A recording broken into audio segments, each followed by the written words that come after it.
हैं। और अब इस कड़ी में आगे बढ़ेंगे, हमारे दर्शकों के सवाल लेंगे और उनके सवालों के जवाब देंगे हमारे खास दो मेहमान। अमित कुकरेजा एडवाइजरी के फाउंडर अमित कुकरेजा और ऑप्टिमम मनी मैनेजर्स के एमडी पंकज मटवाल हमारे साथ जुड़ गए हैं। आप दोनों का स्वागत है। और अब इन्वेस्टमेंट से जुड़े सवाल लेंगे दर्शकों के साथ, और आशीष का पहला सवाल मैं लूँगी। चलिए, फ़ोन लाइन पर हमारे साथ आशीष नहीं है, इसीलिए मैं उनका सवाल नहीं लेना चाहती क्योंकि हमें इंतज़ार करना चाहिए उनके फ़ोन लाइन पर आने का। लेकिन इसके अलावा क्या कोई दर्शक हमारे साथ फ़िलहाल फ़ोन लाइन पर जुड़ गए हैं? आशीष तो नहीं है, लेकिन क्या हमारे साथ घनश्याम जी फ़ोन लाइन पर हैं? चलिए, जब तक आशीष हमारे साथ फोन लाइन पर आते हैं, पंकज जी इनका सवाल मैं लेती हूँ, और इनका सवाल केवल एक लाइन का है। ये ऐसे म्यूचुअल फंड में पैसे निवेश करना चाहते हैं जिसमें लॉक इन ना हो, और इनको जो निवेश पर रिटर्न है वो कम से कम 15% चाहिए। थोड़ी और डिटेलिंग इनसे हम तभी ले पाएंगे जब ये हमारे साथ फ़ोन पर होंगे। लेकिन अब सवाल यहाँ पर यही उठता है कि इनका नज़रिया क्या है, इनकी रिस्क एपेटाइट क्या है। आशीष की तरह तमाम दर्शकों से मेरी गुजारिश है कि आप जब सवाल पूछे तो थोड़ा सा विस्तार पूर्वक जानकारी हमको दे, ताकि हम आपकी फाइनेंशियल प्लानिंग अच्छे से कर सकें। एक लाइन के सवाल में दरअसल ये होता है कि अगर आप हमारे साथ फ़ोन लाइन पर भी ना जुड़े हों तो हमारे पास डिटेल्स की कमी होती है। और आशीष, चलिए इसी बहाने हमारे साथ फ़ोन लाइन पे भी जुड़ गए हैं। आशीष, क्या आपको मेरी आवाज़ आ रही है? जी जी मैडम, जी मैडम। आशीष, आपका एक लाइन का सवाल तो मुझे समझ में आ गया है, लेकिन आपको सलाह देने के लिए थोड़ी और डिटेल्स चाहिए होंगी। लॉक इन नहीं चाहिए आपको म्यूचुअल फंड में, और आपको लगभग 15% का रिटर्न चाहिए। ये बात समझ में आ गई है। कितना निवेश करेंगे, कब तक निवेश करेंगे, क्या करना चाहेंगे इन पैसों का, इस कॉर्पस का? मैडम 50,000 पर ईयर करना है मुझे। 50,000 पर ईयर करना है, ओके जी। और मैडम 10 साल तक करना निवेश। और 10 साल के बाद कितना चाहेंगे इस पैसे से आप? मैडम मतलब ये 15% CAGR का कैलकुलेट में मिलता रहे, मतलब उसमें कंपाउंडिंग में कुछ तो आंकड़ा होगा जहन में, और आप पैसे बढ़ाएंगे नहीं, बस 50,000 सालाना का ही आपने टारगेट लगा रखा है कि निवेश करूंगा। जी जी मैडम, क्योंकि मेरा अदर इन्वेस्टमेंट भी है ना, इसलिए। अच्छा, आपकी और दूसरी भी इन्वेस्टमेंट्स हैं? जी ठीक है, और केवल 10 साल है, ये आप ऊपर नीचे नहीं करेंगे? जी जी मैडम। ओके, पंकज जी अब बताएं। जी जी मैडम, क्योंकि मेरा अदर इन्वेस्टमेंट भी है ना। पंकज जी। जी कविता, देखिए अभी जो सवाल पूछा आशीष जी ने, एक तो बहुत आसान है कि मतलब आपको ओपन एंडेड फंड में इन्वेस्ट करना है जहां पर कोई लॉक इन ना हो। तो ये तो पॉसिबल है, क्योंकि म्यूचुअल फंड में open ended fund, close ended fund होते हैं, और ओपन एंडेड फंड्स में आप कभी भी इन्वेस्ट कर सकते हैं, कभी निकल सकते हैं। और अगर वो ELSS हैं, टैक्स सेवर हैं, तो वहां पर लॉक इन होता है, अदरवाइज लॉक इन नहीं होता है। लेकिन दूसरा जो कहा कि 15% का compounded annual growth rate Ashish ji expect कर रहे हैं, वो थोड़ा सा डिफिकल्ट है। ऐसा नहीं है कि म्यूचुअल फंड में 15% का रिटर्न मिलना पॉसिबल नहीं है, लेकिन ये कहना कि कम से कम इतना रिटर्न मिले वो कहा नहीं जा सकता, क्योंकि mutual funds are subject to market risk और रिटर्न्स यहां पर फिक्स नहीं होते हैं। लेकिन हमने हिस्टोरिकली देखा है कि लॉन्ग टर्म में अच्छी स्कीम्स ने 15 नहीं बल्कि 20-25% का भी CAGR डिलीवर किया है। तो इसके लिए आप कभी ये नहीं सोचें कि कोई स्कीम में आपको 15% गारंटीड मिलेगा ही। हाँ, ये जरूर है कि यदि म्यूचुअल फंड में करते हैं और इक्विटी फंड में आप करते हैं तो लॉन्ग टर्म में आप अच्छे रिटर्न्स की उम्मीद कर सकते हैं। तो हमेशा आप लंबा नजरिया रखिए, और साथ में ऐसा भी नहीं होगा कि हर साल आपको 15 छोड़िए, अगर आपने 10% भी उम्मीद की तो ऐसा कभी नहीं होगा कि हर साल 10% मिलेगा। कभी हो सकता है कि 25% भी हो, और कभी हो सकता है कि 5% भी हो, नेगेटिव भी हो। तो हमेशा आप लंबे वक्त के हिसाब से एवरेज रिटर्न पर ध्यान दें। तो आशीष जी के लिए सलाह मेरी यह है कि ऐसी स्कीम जो पुरानी है, जिन्होंने पास्ट में अच्छे रिटर्न दिए हैं और आगे भी मैं उम्मीद करता हूं कि वो स्कीम्स अच्छे रिटर्न डिलीवर करेंगी। तो एक है ICICI prudential value discovery fund. ये एक वैल्यू ओरिएंटेड फंड है जो कि 16 अगस्त 2004 को लॉन्च हुआ था, और सिंस इंसेप्शन यदि हम देखें एज ऑन डेट, तो इस स्कीम का जो CAGR है वो 18% का रहा है। तो आगे भी हम उम्मीद कर सकते हैं इस स्कीम से कि अच्छा परफॉर्म करेगी। SBI स्मॉल कैप फंड, ये सितंबर 2009 में लॉन्च हुआ था, और इसका CAGR करीब 26% का है सिंस इंसेप्शन।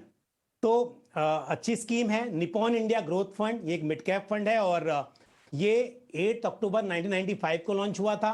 इसका CAGR मतलब लास्ट 10 इयर्स की बात करूं तो 21% का इसका लास्ट 10 ईयर का रिटर्न है। और कैनरा रुबिको इमर्जिंग इक्विटीज फंड, ये स्कीम 11 मार्च 2005 को लॉन्च हुई थी और लास्ट 10 इयर्स में इसका रिटर्न 17.27% का है। तो ये स्कीम के लास्ट 10 इयर्स रिटर्न बताए मैंने ये बताने के लिए कि लॉन्ग टर्म में ये पॉसिबल है कि 15% का CAGR एक्सपेक्ट किया जा सकता है। और ये चारों स्कीम जो बताई हैं आगे भी मुझे उम्मीद है अच्छा परफॉर्म करेंगी, लेकिन गारंटी रिटर्न नहीं है। बिल्कुल गारंटी रिटर्न नहीं है। तो आशीष, उम्मीद करते हैं कि आपको सलाह समझ में आ गई हो और तमाम फंड्स के नाम भी आपको पंकज जी ने बड़े इत्मीनान से बता दिए हैं जिनमें आप बने रह सकते हैं। और अगर आप 10 साल से ज़्यादा की अवधि अपनी रखना चाहते हैं तो वो भी रख सकते हैं, बशर्ते अपने पोर्टफोलियो को, अपने म्यूचुअल फंड की परफॉर्मेंस को 6 महीने में एक बार ज़रूर रिव्यू कर लें। घनश्याम कुमार जी फ़ोन लाइन पर मेरे साथ हैं जो कि अमित से सवाल पूछना चाहते हैं। घनश्याम जी जी नमस्कार। Good evening ma'am. Good evening, कैसे हैं आप? ठीक है मैम। बताइए।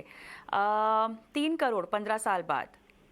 जी ma'am already mutual fund investor हूँ, 3 साल से मैं अपने पैसा जमा कर रहा हूँ। सर मुझे फंड्स के नाम बताएंगे? जी मैम, SIP अमाउंट 35,500 है। ओके।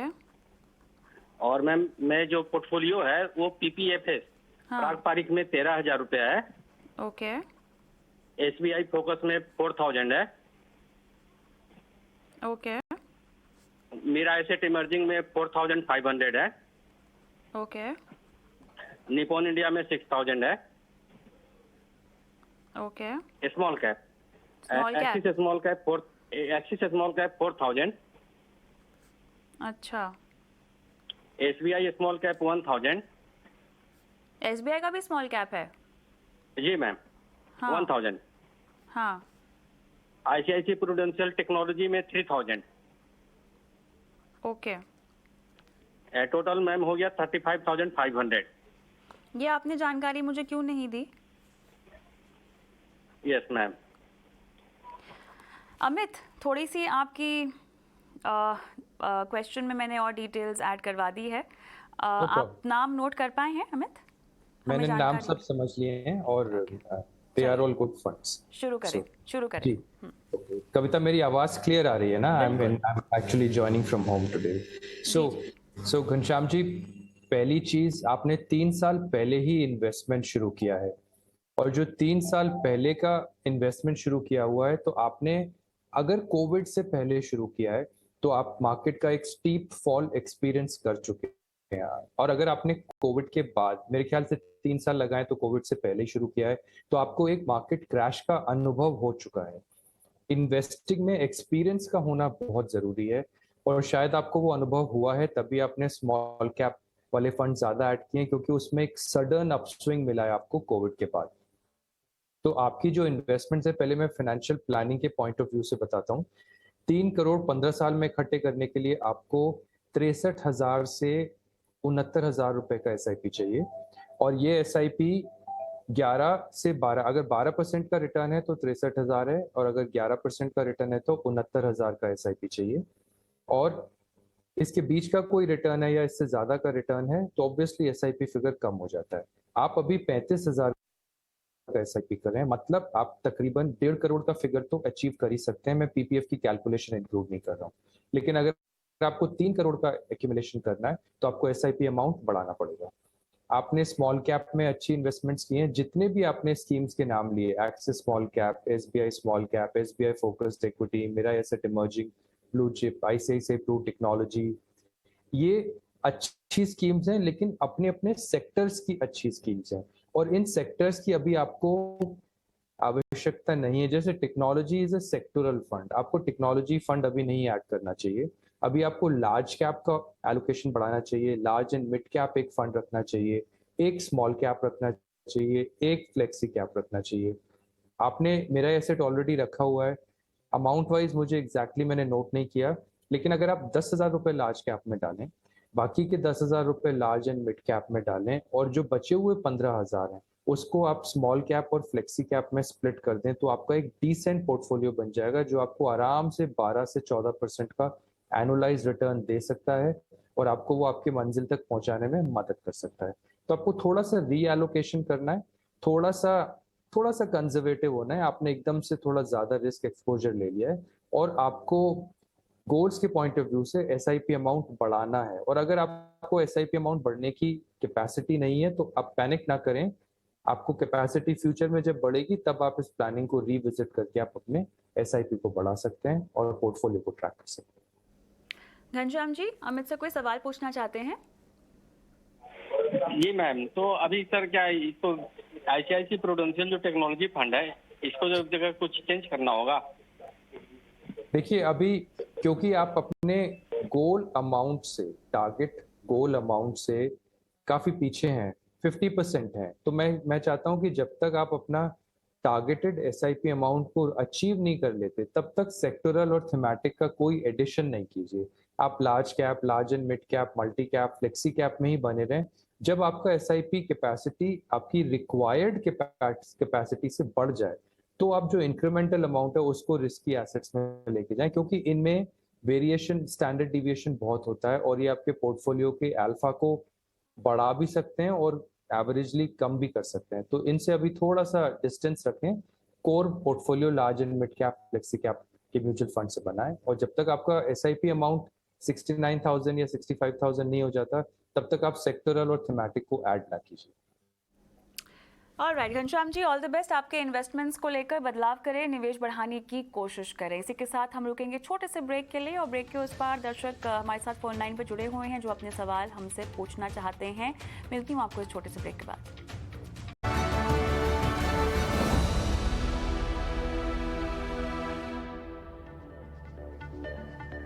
Welcome back. आप देख रहे हैं ईटी मनी बनो अपना फाइनेंस मिनिस्टर। मैं हूं आपके साथ कविता थपलियाल, पंकज मटपाल, अमित कुकरेजा। हमारे दो मेहमान हमारे साथ बने हुए हैं जो आपकी फाइनेंशियल प्लानिंग करवा रहे हैं। जी हाँ, और किस म्यूचुअल फंड में आपको बने रहना चाहिए, किस में आपको निवेश बढ़ाना चाहिए और किस लक्ष्य के तहत किस तरह के म्यूचुअल फंड को आपको पोर्टफोलियो में शामिल करना चाहिए, इसी तरह की सलाह हम आपके पोर्टफोलियो पर आपको दे रहे हैं। सिलसिले को आगे बढ़ाएंगे। सुरेंद्र साहब फोन लाइन पर जुड़े, उसका इंतज़ार रहेगा। तब तक पंकज जी, इनका सवाल आपके पास भी है और एडिशनल टैक्स बेनिफिट को लेकर इनका एक सवाल है। और इनकी जो बेटे की सैलरी है, विदेश और भारत दोनों से इनकी इनकम है बेसिकली, और विदेश में जुलाई 2021 और जनवरी में मई 2021 तक की एडिशनल टैक्स ये जो है वो भर चुके हैं।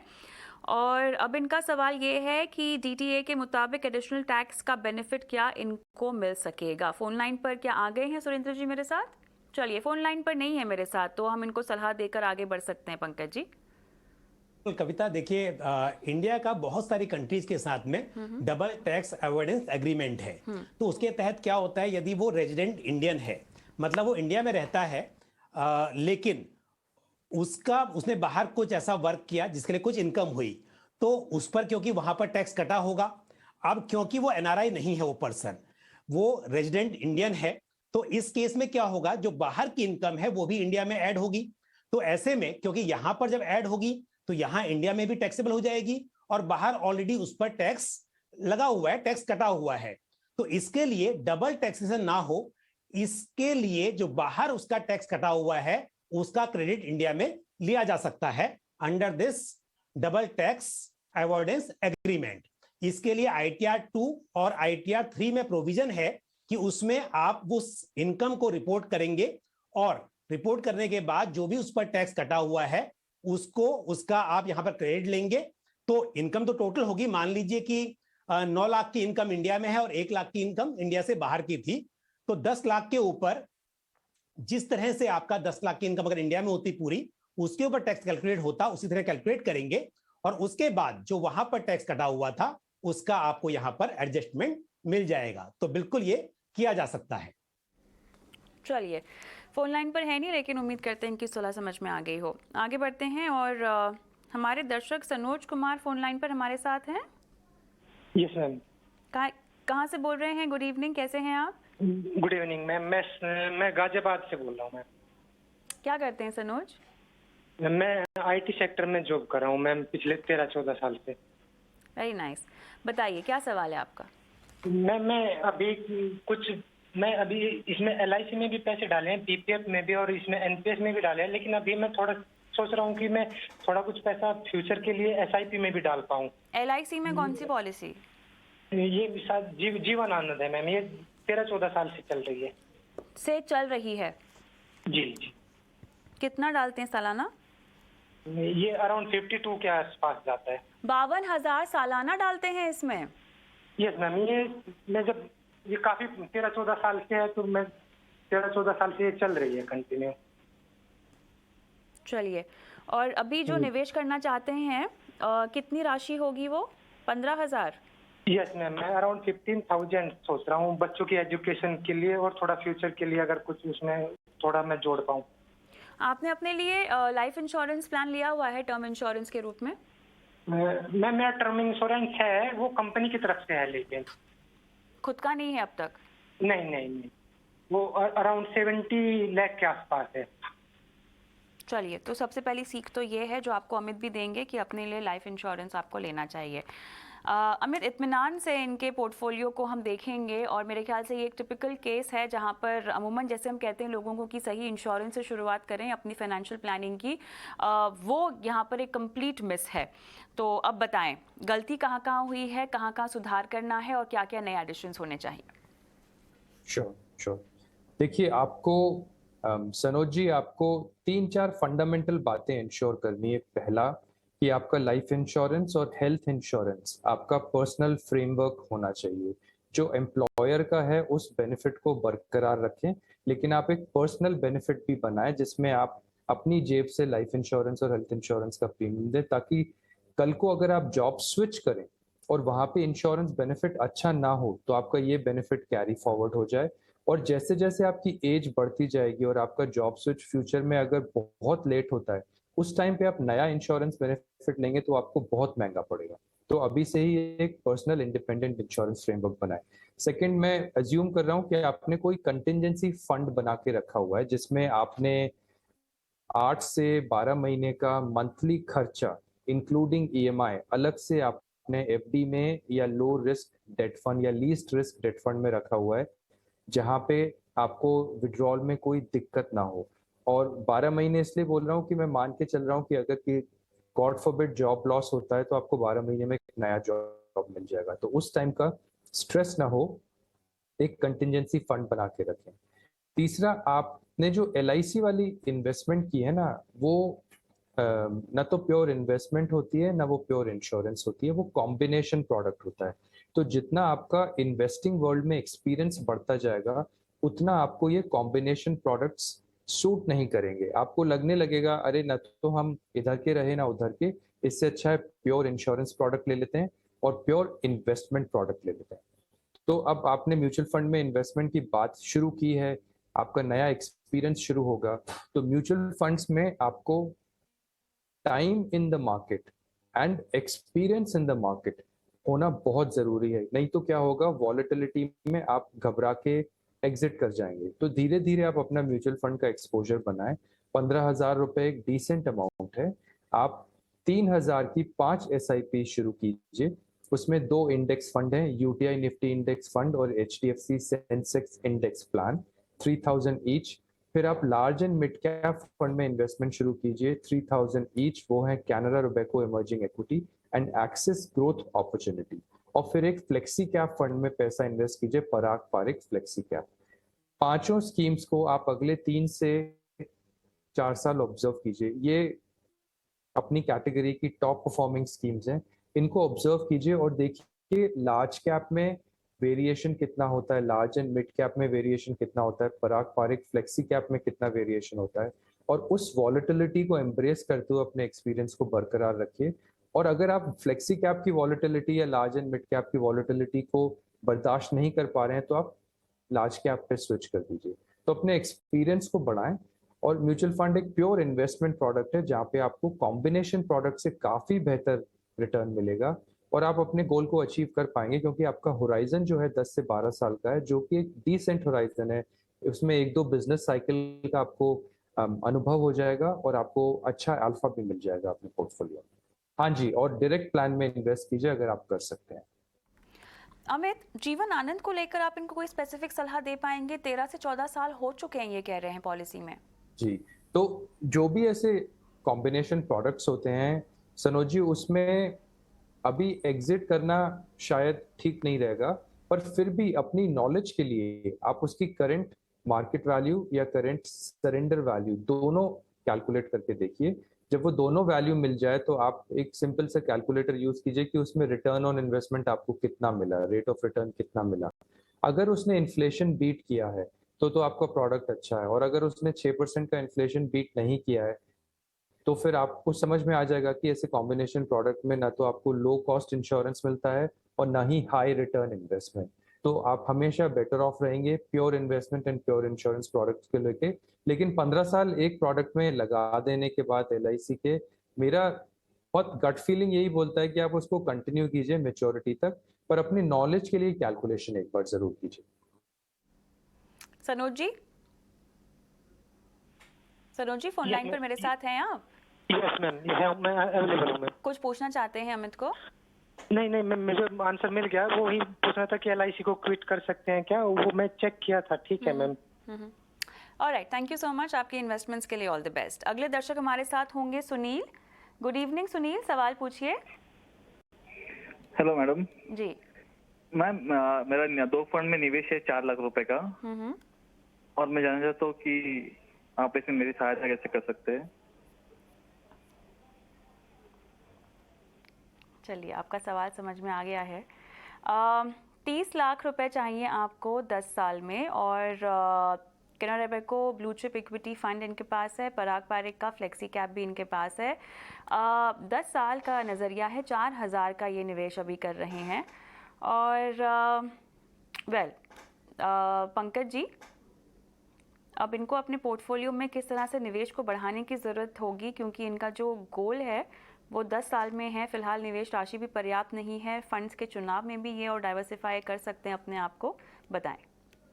बिल्कुल सुनील, देखिए आप अगर 4,000 रुपये महीना निवेश कर रहे हैं और मैं अगेन 12% का compounded annual growth rate assume करूं, तो आपके 10 साल में करीब बनेंगे 9 लाख रुपए, और आपको जरूरत है 30 लाख की। तो ये तो तय है कि आपको अपना इन्वेस्टमेंट बढ़ाना पड़ेगा। और बढ़ाने के लिए भी अगर मैं आपको अपनी कैलकुलेशन बताऊं, तो यदि आप इसे 10,000 रुपीज पर मंथ कर देते हैं अभी, अगर ये संभव है, तो आपको 10,000 रुपये अभी करना होगा और हर साल अपने निवेश को 10% से बढ़ाना पड़ेगा, तभी ये संभव है। अदरवाइज अगर ये पॉसिबल नहीं है तो आपको थोड़ा समय बढ़ाना पड़ेगा। मुझे पता नहीं कि वो गोल क्या है 10 साल के बाद, पर अगर आप उतना पैसा इन्वेस्ट नहीं कर सकते हैं तो उस केस में फिर आपको थोड़ा सा समय बढ़ाना पड़ेगा ताकि वो अचीव हो सके। अदरवाइज ये कैलकुलेशन है 10,000 पर मंथ अभी से, और 10% के हिसाब से हर साल आपको इसे इंक्रीज करना होगा। दूसरी बात, जहां तक स्कीम का सवाल है, आपके पास दोनों अच्छी स्कीम है। एक पराग पारिक फ्लेक्सी कैप फंड, ये फ्लेक्सी कैप कैटेगरी की अच्छी स्कीम है, और साथ ही कैनरा रुबेको ब्लू चिप इक्विटी जो कि एक लार्ज कैप फंड है। लेकिन क्योंकि आपको अच्छे रिटर्न्स की जरूरत है, वेल्थ क्रिएट करनी है, तो सलाह होगी कि आप एक स्मॉल कैप फंड ऐड कर लें। स्मॉल कैप में थोड़ा रिस्क ज्यादा होता है, समझना चाहिए निवेशकों को, लेकिन लंबे वक्त में अगर नजरिया आपका लंबा हो तो आप बिल्कुल शामिल करें पोर्टफोलियो में, क्योंकि अच्छे रिटर्न्स की उम्मीद रहती है। तो आपको मेरी सलाह है कि आप एक स्मॉल कैप फंड ऐड करें, और ICICI प्रूडेंशियल स्मॉल कैप या Nippon India small cap fund, किसी भी फंड को आप अपने पोर्टफोलियो में शामिल कर सकते हैं। चलिए, बहुत बढ़िया। आने वाले वक्त में अगर ये अपना निवेश बढ़ा पाए तो क्या जरूरी होगा कि फंड को भी बढ़ाएं? फंड के नामों में कोई और नाम ऐड करना चाहिए? देखिए, मैंने एक फंड तो बता ही दिया है इनको कि स्मॉल कैप ऐड करना चाहिए, और 2 फंड, क्योंकि उसके बाद इनके पास लार्ज कैप हो जाएगा, और साथ ही फ्लेक्सी कैप जो है उसका लार्ज एंड मिड कैप दोनों में ही इस वक्त भी एलोकेशन है, और उम्मीद की जाती है फ्लेक्सी कैप का एलोकेशन मिड कैप में रहेगा। बट फिर भी अगर ये चाहें कि अलग से एक मिड कैप फंड ऐड करना है, तो जैसे कि PGI India mid cap fund या क्वांट मिड कैप फंड, इस तरह से कोई मिड कैप फंड को भी ऐड किया जा सकता है। चलिए, तो यहाँ पे नजर रखनी होगी अपने पोर्टफोलियो पर। आगे अगला सवाल हम लें उससे पहले चलिए रुक कर लेते हैं निवेश के गुरु मंत्र की ओर।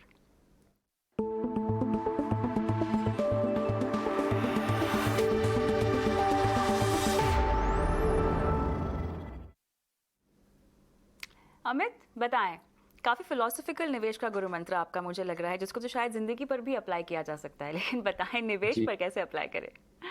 देखिए, हम बोलते हैं money is a means not a destination. Money एक रिसोर्स है, जैसे आपको हवा चाहिए, पानी चाहिए, आग चाहिए, अर्थ चाहिए रहने के लिए, वैसे पैसा चाहिए। क्यों? क्योंकि जो आपके लाइफ गोल्स अचीव करने का एक माध्यम है वो पैसा है।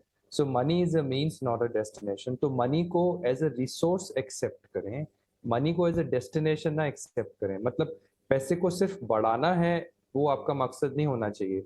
ऑक्सीजन बढ़ा के आप क्या कर लोगे, पानी बढ़ा के आप क्या कर लोगे, लेकिन आपको समय पे डिसेंट लेवल ऑफ ऑक्सीजन, पानी जो आपकी जरूरत है, उस जरूरत के हिसाब से आपको पैसा भी मिलता रहे और उस पैसे को आप इस्तेमाल करके अपने लाइफ गोल को अचीव कर सकें। लाइफ गोल को अचीव करने के लिए आपको पहले फाइनेंशियल गोल बनाना पड़ेगा।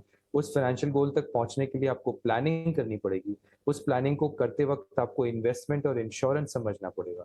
तो मनी से अटैच ना हो, मनी को एक्सेप्ट करें, अपनाएं एक रिसोर्स की तरह, treat it as a means not a destination. जैसे गाड़ी में पेट्रोल होता है, वो पेट्रोल आपको आपकी मंजिल तक पहुंचाता है। गाड़ी में पेट्रोल भर के गाड़ी में रखने से उसका कोई वैल्यू नहीं होता, राइट? वो पेट्रोल जब कंज्यूम होगा, गाड़ी चलेगी तो आपको आपकी डेस्टिनेशन तक पहुंचाएगी। वैसे ही आपके लाइफ गोल्स के डेस्टिनेशन का पेट्रोल आपका पैसा है। तो पैसे को पैसे की तरह रखें, उससे ज्यादा अटैच ना हो। अगर अटैचमेंट रखनी है तो अपने लाइफ गोल से रखिए कि आपको बनना क्या है, हासिल क्या करना है और कैसे पैसे को इस्तेमाल करके आप उस गोल तक जल्दी पहुंच सकें। चलिए, बहुत बढ़िया। पंकज जी, आप बताएं। बिल्कुल कविता, देखिए अक्सर निवेश में कई निवेशक ऐसा कहते हैं कि नहीं, हमें रिस्क नहीं लेना है। और ये बात तय है कि यदि आप रिस्क नहीं लेंगे, कुछ ज्यादा कुछ करेंगे नहीं अपने वेल्थ मैनेजमेंट के लिए, तो शायद गोल अचीव करना भी मुश्किल हो जाएगा। क्योंकि अगर मैं कहूं कि सिर्फ पैसे को सेविंग अकाउंट में रहने दूं या इन्वेस्ट ही ना करूं, तो वो बड़ा रिस्क हो जाएगा, पैसा बढ़ेगा नहीं। तो इसके लिए अवॉइड ना करें रिस्क को, बल्कि रिस्क को मैनेज करना सीखें।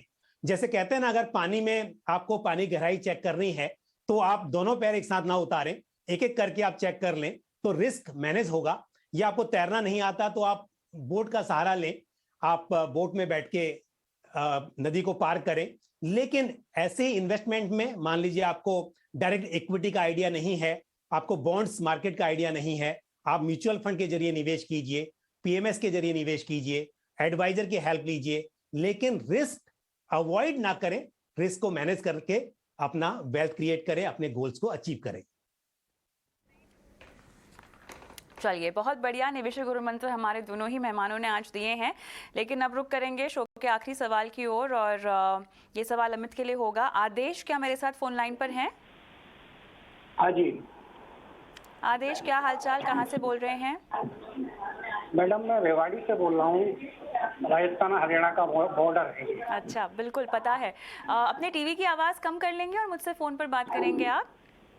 जी मैडम, आवाज़ कम कर लेता हूँ। जी, आप हर महीना 25 से 30 हज़ार रुपये कहाँ निवेश कर रहे हैं, इस पर जानकारी चाह रहे हैं। लेटेस्ट पोर्टफोलियो हालांकि आपने दिया हुआ है, और ये सब ICICI प्रो के ही फंड्स डाले हैं पोर्टफोलियो में? जी, मैंने ICICI प्रोडेंशियल के लिए है सारे। खाता है आपका वहाँ पर? बैंक अकाउंट है। अरे, ये तो आपने कमाल कर दिया। 10 लाख रुपए एक मुश्त भी आपको निवेश करने हैं? जी मैडम। और आपने सभी तरह के फंड खरीदे हुए हैं। ये आपको जो बेचा गया है, आपको क्या बोलकर बेचा गया, मुझे ये बताएं। जी मैडम, मेरा कोई एक एडवाइजर है, उससे मैंने सलाह ली थी, तो एक बार मैंने किया था तो मुझे अच्छा फायदा हुआ था लॉकडाउन के दौरान। तब फिर उसके बाद मार्केट डाउन हुआ तो मैंने निकाल दिया पैसा, FD में डाल दिया। अब मैं फिर स्टार्ट कर रहा हूँ, तो अभी 4.5 डाले हुए हैं मैंने, 4.5 लाख, और अभी 10-12 लाख और इन्वेस्ट करना चाहता हूँ। कितने पुराने एडवाइजर हैं ये आपके? प्लानिंग नहीं है कि मुझे इतना पैसा चाहिए। मैं रिटायर्ड हूँ और मेरी सारी जरूरतें अब तक पूरी हो चुकी हैं। बच्चों की शादियाँ और ये सब चीजें हैं, अब कोई मेरी जिम्मेदारी बड़ी नहीं है। मेरे को केवल अपने खर्च के लिए 25-30 हज़ार रुपये महीने चाहिए। चलिए, ये एडवाइजर आपके काफी पुराने जानकार लगते हैं, है ना? जी जी जी जी मैडम। काफी विश्वास है आपको उन पर। चलिए अमित जी, काफी इंफॉर्मेशन आपको मिल गई है, तो बताएं आदेश जी कहाँ गलत हुए हैं? थोड़ा सा क्वेश्चन को लेके थोड़ा सा क्लैरिटी नहीं है। आदेश जी, आपको 25 से 30 हज़ार महीने का सपोर्टिंग इनकम चाहिए या 25 से 30 हजार इन्वेस्ट करना चाहते हैं? 25 से 30 हजार रुपये मुझे इनकम चाहिए। अच्छा, क्या आपने सीनियर सिटीजन सेविंग स्कीम और LIC व्यय बंधन में पैसा इन्वेस्ट किया है? नहीं जी, मैं सीनियर सिटीजन अभी नहीं हूँ, 58 साल की उम्र है मेरी, 2 अच्छा। साल बाद होऊंगा।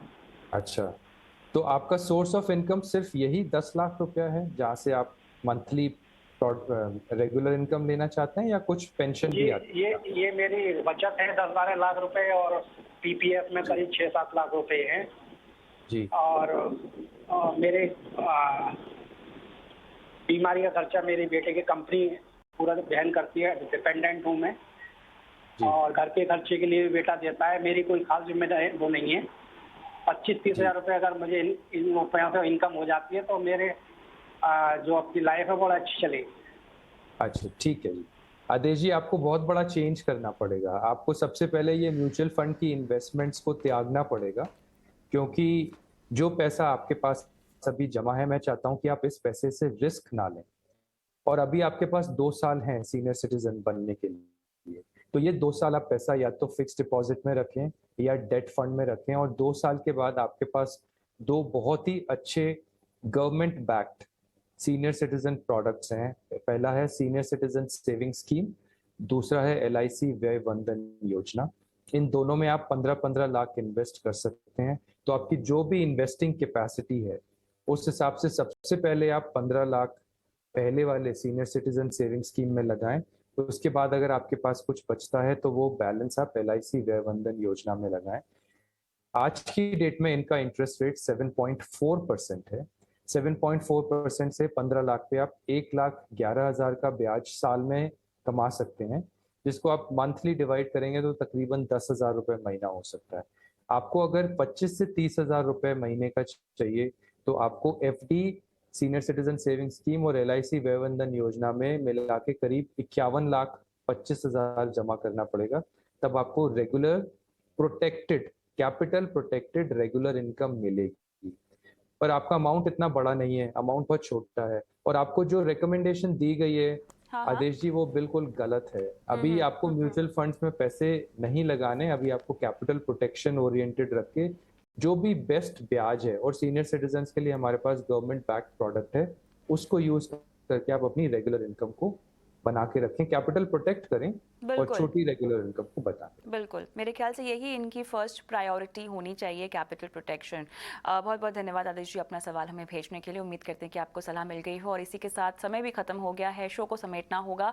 पंकज जी आपका, अमित आपका धन्यवाद समय निकाल कर दर्शकों की फाइनेंशियल प्लानिंग करने के लिए आज। और मुझे भी ईटी मनी बनो अपना फाइनेंस मिनिस्टर में आज इजाज़त दें, लेकिन इस वादे के साथ कि नंबर जो है हमारा व्हाट्सएप नंबर, उस पर अपने सवाल लगातार हम तक आप पहुंचाते रहेंगे। 9619873567 लिखित रूप में सवाल भेजें। आप चाहें तो वीडियो के रूप में सवाल को रिकॉर्ड करके वो वीडियो इस नंबर पर अपलोड कर सकते हैं। दीजिए इजाज़त, नमस्कार।